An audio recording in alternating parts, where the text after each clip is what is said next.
Hello everyone.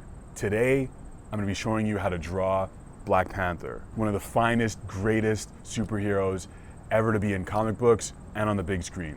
I'm gonna be using some special tools here. I have some drawing paper, medium surface.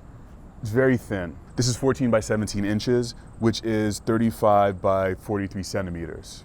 And the tools I'll be using are some Princeton round brush, oval wash brush, got a palette knife.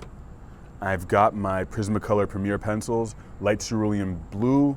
I used the mulberry, which is really the star of this. This ends up being a really big component of this. For the acrylic paint that I use on this, Liquitex Mars Black, Amsterdam acrylic. What the hell does that say?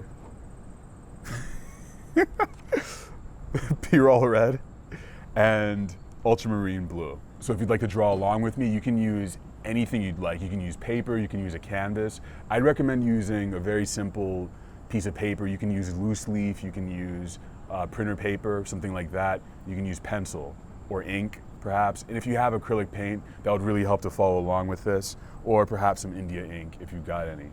And if you're gonna be using ink or paint, you probably wanna use a larger brush, the largest brush that you have around, or a palette knife.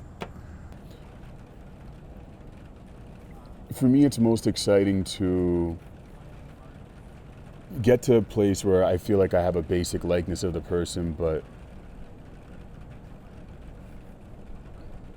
to take time to think about the character I'm drawing, or whoever the reference is, why I chose that reference, why I think that person is most directly related to the character, or if the reference I'm using has never been involved with the character directly, sort of wondering what that depiction might look like. Connecting the beard to the hairline. And this mulberry is working really well for the sketch. And this right here, when I'm doing these, I'm sort of reminding myself to get the prongs that are on his suit.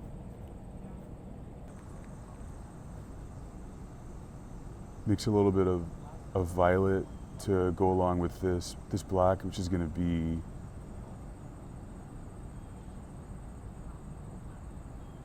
the basis for how I'm going to be inking this.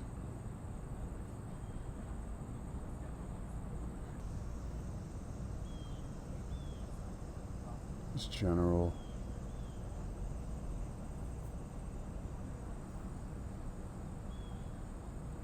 I love when you get sort of these dry bristles and like action lines almost. One of the things I love about the Black Panther character is his connection to the ancestral spirit. Just the connection to his past, people who have come before him and have worn the mantle. More so than any other superhero I've seen depicted, Black Panther delves really deeply into that. Ingesting the heart fruit, going back into the past, having to meet his father in the ancestral land. I love that.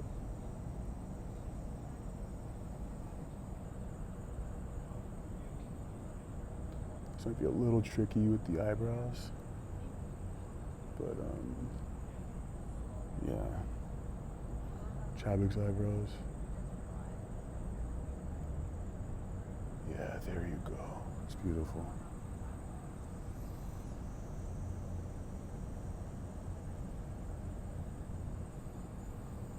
Another thing that's incredible about the Black Panther lore and this character is safety. This feeling of safety that comes through when you think about Wakanda and what it means. What does it mean to have this place that is hidden, where you can't be harmed? This stuff is very powerful, and it's embedded in the story so well. And for so many reasons, I love to think about it. And it just goes so well hand in hand with the ancestral concepts. of feeling safe around, feeling safe even with your memories of the past while you're moving forward.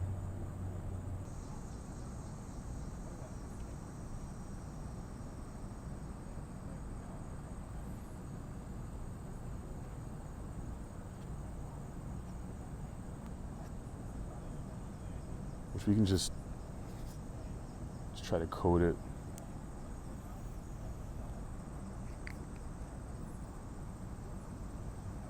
I have an oval wash brush that might help as well with that.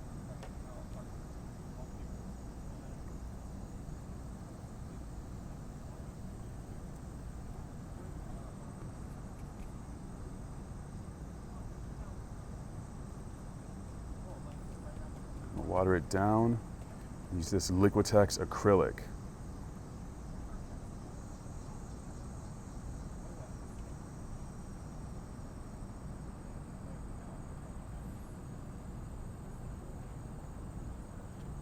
You're spreading lies. Oh man, I love that. You can see the tendrils. Yes. So we still keep the spikes, and we're just gonna not be shy about coating this. You know what? I'm just gonna go off the edge. This is something I often do. Is just, I like to have the body be ambiguously large, larger than life, like the character. With respect to the man who portrayed him. Like that. It's almost like he's wearing like this, like a suit, kind of. A little more here. And to finish this off, what we're gonna create that dome, that feeling of safety that happens in Wakanda. It has I don't think it has the mulberry color, it's more like a transparent blue or something, but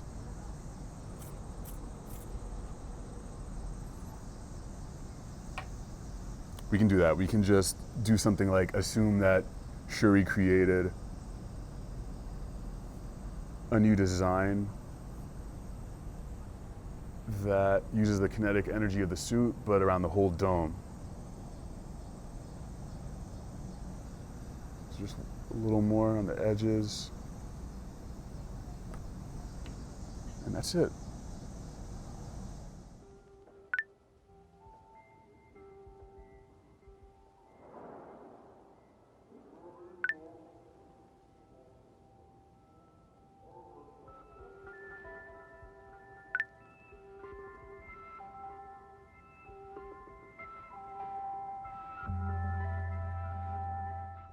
One thing I was thinking about a lot while I was working on this is acceptance of whatever was going to happen.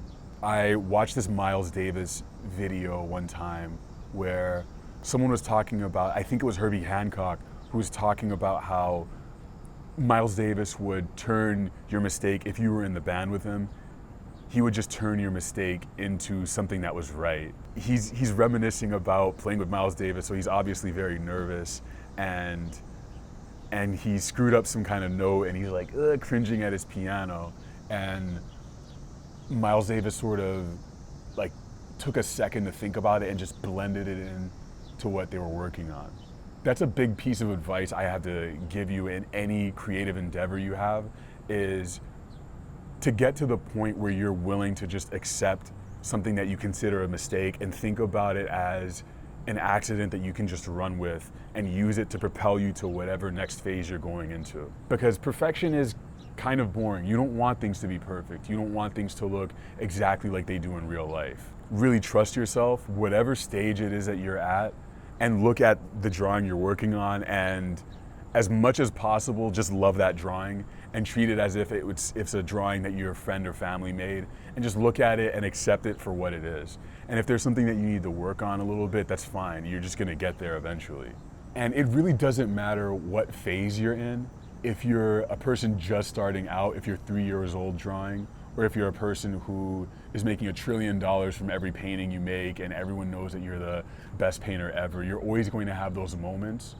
For me, at the level I'm at, it sort of becomes a part of the experience. It's all melted together, and I'm kind of watching everything happen, almost like a passenger.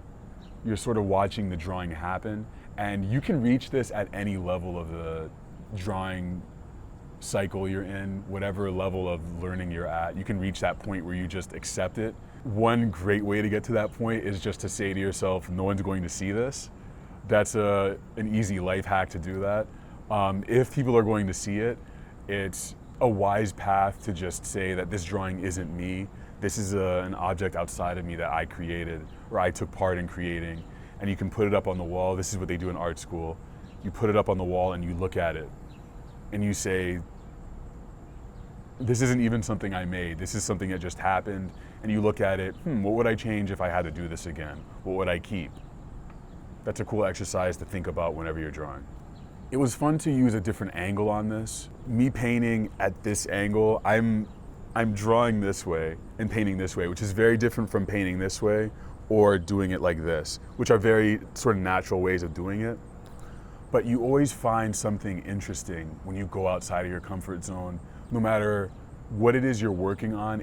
Even if you think you know the ins and outs of it, try it a different way. So if you're used to painting it this way, nail it up to the ceiling if you can and paint it like this, or do it on the floor like Basquiat or Jasper Johns, not Jasper Johns, Jackson Pollock. You can do something like paint in the dark without looking at it. You can do blind contour drawings as well.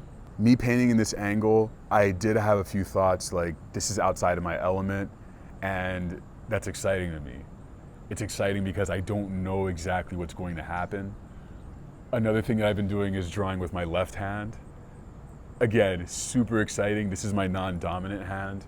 I would say my left hand is probably a quarter as powerful as my right hand in terms of making the marks I want, the control I want. It's shaky. It'll bend the wrong way. Like my wrist control is different with my left hand, but I always find something interesting when I do that as well. So sometimes that's another way I will switch it up.